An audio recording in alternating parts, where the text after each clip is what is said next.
হারিয়ে যাব আমিও একদিন এই পৃথিবীর মায়া ছেড়ে, এ পৃথিবীর ভালোবাসা ছেড়ে, এ পৃথিবীর আত্মীয় স্বজন ছেড়ে।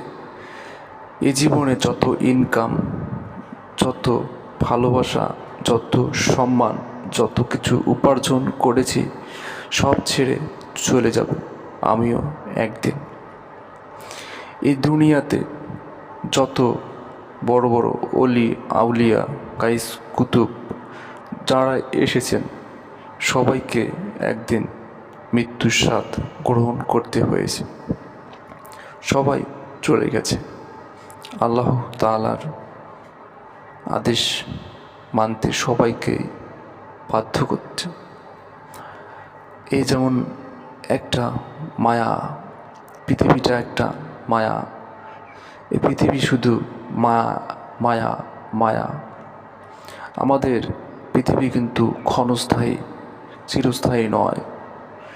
আমাদের চিরস্থায়ী পরকাল। এখানে মাত্র আমরা 30 থেকে 40টি বছর কাটানোর জন্য আল্লাহ পাক দুনিয়াতে পাঠিয়ে দিয়েছেন। যাও বান্দা, দুনিয়াতে যাও, ভালো কিছু করো, ইবাদত বন্দেগী করো, হালাল পথে উপার্জন করো, ফ্যামিলি নিয়ে সুখী শান্তিতে বসবাস করো। আল্লাহ পাক দুনিয়াতে এই হিসাবে পাঠিয়েছেন।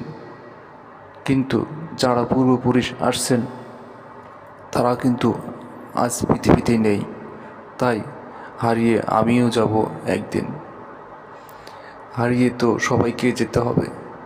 বাঁশবাগানে নিথর হয়ে পড়ে রবে, থাকবে না কেউ পাশে, সাথী বন্ধু বান্ধব কেউ থাকবে না কারো পাশে।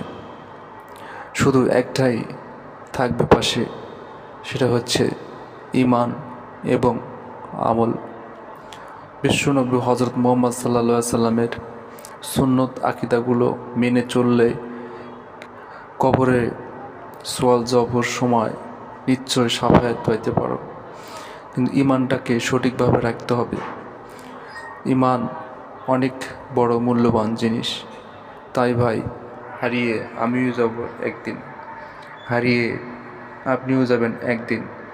এই কথাগুলো যদি আপনার ভালো লেগে থাকে অবশ্যই একটা লাইক, একটা কমেন্ট, চ্যানেলটিকে সাবস্ক্রাইব করতে অবশ্যই ভুলবেন না।